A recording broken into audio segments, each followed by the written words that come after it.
For Hadith, my Bukharian friend, I've come to talk with you again because the Quranic wisdom softly creeping, left its food while always reflecting, and the vision that planted in my brain will remain. What music is not, this kind of shape of mind.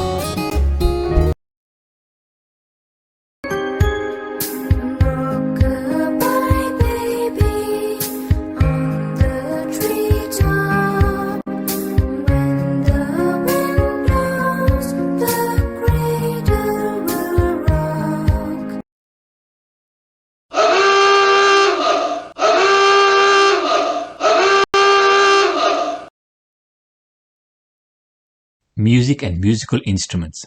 According to some scholars, the playing of musical instruments and singing are the handiworks of Satan and are forbidden. Listening to music is also forbidden. Others allow singing either without music or with only drums and/or a tambourine. This is what we are to use to judge this and every aspect of our Islamic way. A book fully consistent within itself. It marks out both ways, to success and failure, repeating its messages in diverse forms. Herewith shiver the skins of those who have some idea of the glory of their Lord, and then, their skins and their hearts soften at God's reminder. This is the guidance of God, and with it He guides one who seeks guidance. Whereas one who follows a path that God has declared to be wrong, goes astray and he cannot find a guide.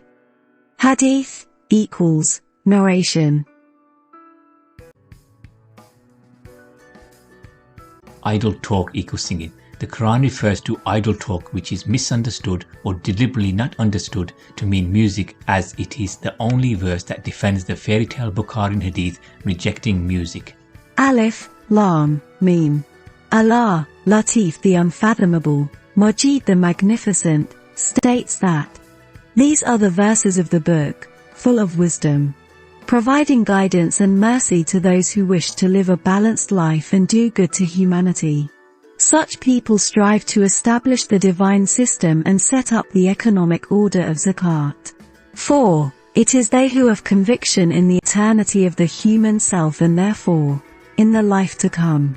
They are the ones who are on the guided path of their Lord, and they are the ones who will be ultimately successful. But among people, there are those who invest their time in hadith which is unfounded, so as to lead those without knowledge away from the path of God, making mockery of it, the Qur'an.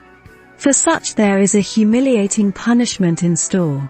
In order to defend the Imams of hadith, some commentators try to explain away lawal hadith as music. This obviously makes no linguistic or contextual sense. Whenever our verses are conveyed to such a purchaser of hadith, he turns away in arrogance as if he never heard them, as if there were deafness in his ears. So give him the tidings of a painful doom. I see not music and idle talk but those who fail to follow the sayings of Allah, His Hadith, the Quran, and would rather follow the sayings of others. This includes what people have said are the sayings, Hadith of the Messenger, who left no instructions for his followers the Sahaba to record these or for us to follow, as well as the Quran which says only follow the Hadith of Allah. These are the verses of God we convey to you with truth. Then, in what hadith, if not in God and His verses, will they believe? This is the revealed word in the dialect of a noble messenger. This is not the utterance of a poet.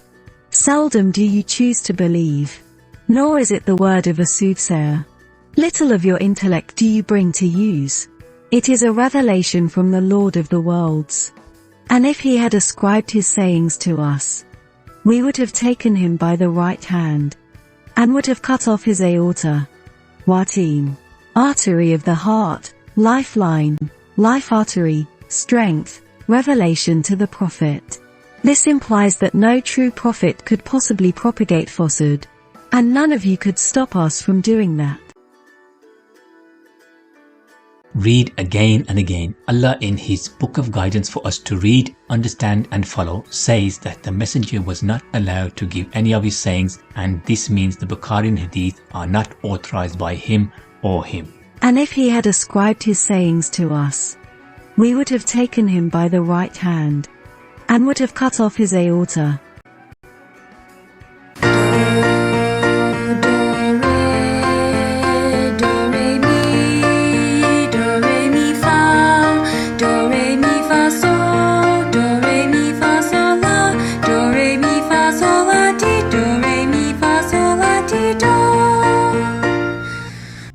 Lost Islamic heritage. Al-Kindi wrote about music theory, including the scales, the mathematical intervals or divisions between notes. He wrote musical notation using letters and described how to produce accurate scales on the lute, called oud in Arabic, by arranging the frets, metal fingering bars on the neck of the instrument. Al-Kindi is said to have first used the Arabized word musiki. Ibn Sina also contributed to music theory based on Greek models and described various instruments, and as a physician he explored the effect of music on healing. Arab mathematician and philosopher Al-Farabi was known as a musician and scientist of music theory who wrote the great book of music. Al-Farabi's masterwork became influential among mathematicians and musicians for many centuries afterwards, including in Al-Andalus. Al-Farabi discussed musical scales and intervals, the concept of pitch and tuning instruments, among other innovations still being studied today. Al-Farabi's great book of music was translated in Spain by Ibn Aknin, first into Hebrew and then into Latin. His titles in Latin, De Scientis and De Ortu Scientiarum, show that music theory was considered a scientific discipline. Classical and Islamic ideas of music theory were very influential in the development of European music theory, though the transfer of knowledge from Arabic sources has not been sufficiently recognized. Performance art and music theory came together in the royal courts of Al-Andalus throughout the period of Muslim rule. Ziryab, whose real name was Abul Hasan al-Ibn Nuf, born in Iraq in 789 CE, of North African heritage, was a musician who represented the courtly arts and cultivated society. Al-Hakam, father of Abdul al-Rahman II, invited him to his court at Cordoba. He had studied music under a famous teacher in Baghdad and brought knowledge and music performance and knowledge to the Muslim lands of the West. He established a music conservatory in Cordoba that trained young musicians, spreading his influence to other courts. This was taken from Music in Muslim Spain, Arab America. Flamenco music derives from Muslim Andalusia, as does England's Morris dancing. The oud or lute had music written for it by Al-Kindi, and Al-Farabi invented the rababa, which eventually developed into the violin in Europe. The guitar was originally called in Arabic the kitara. Stringed instruments were used and were therefore not deemed the invention of Satan by an enlightened ummah who used the mosque not just for prayers but for the council hall and community center. They excelled in science and were not restrained by false dogma but only controlled by the balanced teachings of the Qur'an to seek knowledge for the betterment of the whole of humanity and not abuse the Allah-given riches of this world for petty, short-term gains. Muslims brought enlightenment to the dark ages of Europe, and it is a sad fact that in order to counter the repugnant Western music, we reject the influence Islam had on this.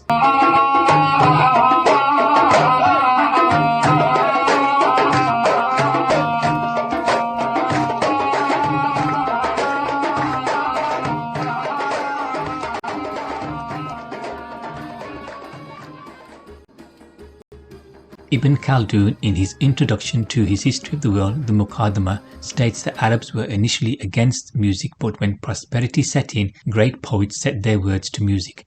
The Muslims of Medina cultivated singing with music as well as during the time of Caliph Harun al-Rashid. It may be said that this was a deviation from the true Quran and Sunnah, but where is the evidence? I have already stated that the Quran does not forbid musical instruments, and if you're still not convinced, then in Muslim Andalusia, not only was music a part of life, but the very scales of music, the do, re, mi, fa, sol, la, and ti, were invented in Andalusia by our Muslim ancestors.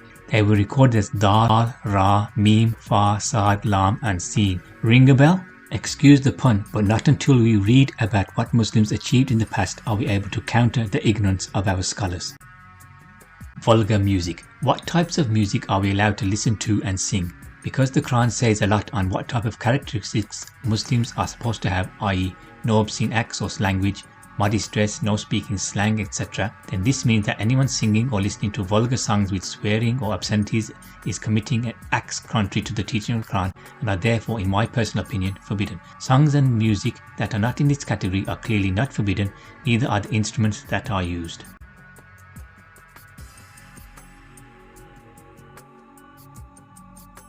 Music harmony. A sword used to kill innocent people can be described as an instrument of Satan, while one used for the defense of the same people is blatantly not so. It is the intent that they are used for, and this goes equally well for music. Junk food produces unhealthy bodies, and junk music will corrupt minds.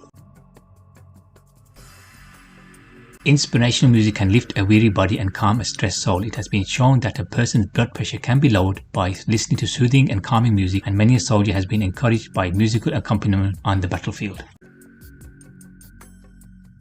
The Bukharian Hadith Worshippers Discord. Volume 7, Book 69, Number 494v, narrated Abu Amir or Abu Malik al-Ash'ari. That he heard the messenger saying, "From among my followers there will be some people who will consider illegal sexual intercourse, the wearing of silk, the drinking of alcoholic drinks and the use of musical instruments, as lawful. And there will be some people who will stay near the side of a mountain, and in the evening their shepherd will come to them with their sheep and ask them for something, but they will say to him, 'Return to us tomorrow.' Allah will destroy them during the night and will let the mountain fall on them, and he will transform the rest of them into monkeys and pigs, and they will remain so till the day of resurrection."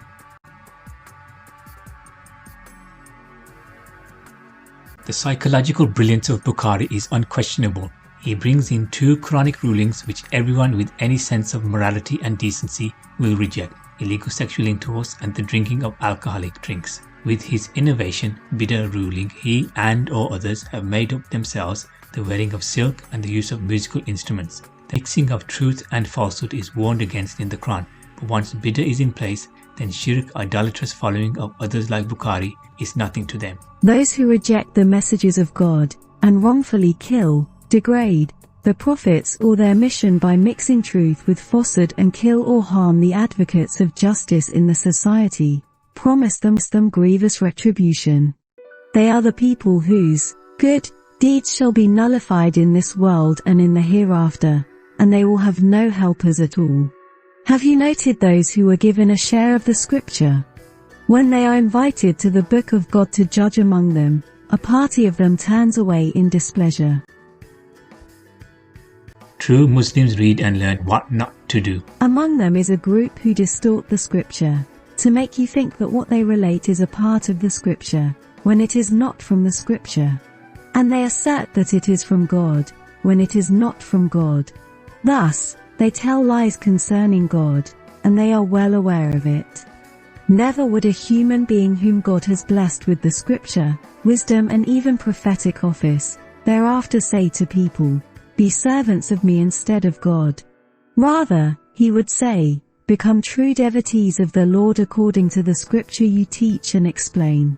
Nor would he instruct you to take angels and the prophets for lords and patrons. What? Would he ever enjoin upon you unbelief after you have surrendered to God? They say it is from Allah or authorized by him, and attributed it to the last messenger when he had nothing to do with it.